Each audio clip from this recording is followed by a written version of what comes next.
Hi అండి, welcome back to Vijaya home recipes.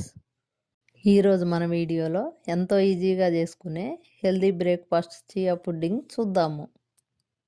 ఈ chia పుడ్డింగ్ను ఎన్ని రకాలుగా అయినా చేసుకోవచ్చండి.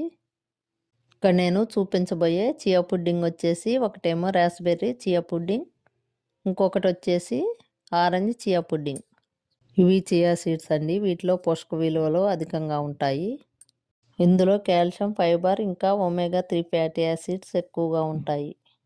ముందుగా రాస్బెర్రీ చియా పుడ్డింగ్ కోసం బ్లెండర్ తీసుకొని 1/2 cup raspberries, 1 cup unsweetened almond milk, మీకు అందుబాటులో ఉన్న ఏ మిల్క్ అయినా తీసుకోవచ్చండి, 1 టేబుల్ స్పూన్ హనీ, వీటన్నిటిని స్మూత్గా బ్లెండ్ చేసుకోవాలి.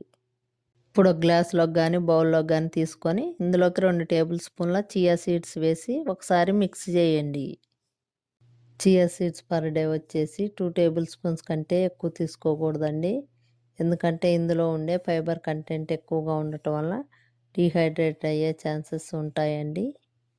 వీటిని ఇప్పుడు ఓవర్ నైట్ ఫ్రిడ్జ్లో ఉంచాలండి. తర్వాత ఫ్రిడ్జ్లోంచి తీసి మీకు నచ్చిన ఫ్రూట్స్, నట్స్తో గార్నిష్ చేసుకోవచ్చండి. అంతే, రెడీ అయిపోయిందండి. ఇప్పుడు రెండవది వచ్చేసి ఆరెంజ్ చియా పుడ్డింగ్. ముందుగా ఒక గ్లాసులోకి కానీ బౌల్లోకి కానీ 1 కప్ అన్స్వీటెండ్ ఆల్మండ్ మిల్క్ తీసుకోండి. మీకు అందుబాటులో ఉన్న ఏ పాలైనా వాడుకోవచ్చండి. ఇప్పుడు ఇందులోకి 2 టేబుల్ స్పూన్స్ చియా సీడ్స్, అలాగే 2 టేబుల్ స్పూన్స్ హనీ,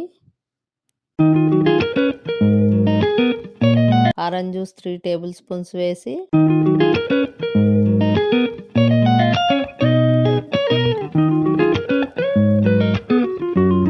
ఒకసారి మిక్స్ చేసుకొని ఓవర్ నైట్ ఫ్రిడ్జ్లో ఉంచాలండి.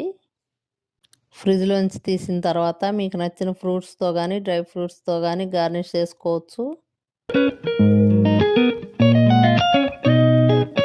ఎక్స్ట్రా ప్రోటీన్ కోసం గ్రీక్ యోగర్ట్ కూడా యాడ్ చేశాను. ఇది ఆప్షనల్ అండి. మీరు కూడా తప్పకుండా ట్రై చేయండి. ట్రై చేశాక మీకు ఎలా కుదిరిందో అని కమెంట్స్లో తెలియజేయగలరు. ఈ వీడియో మీకు నచ్చితే లైక్ చేయండి, మీ ఫ్రెండ్స్ అండ్ రిలేటివ్స్కి షేర్ చేయండి.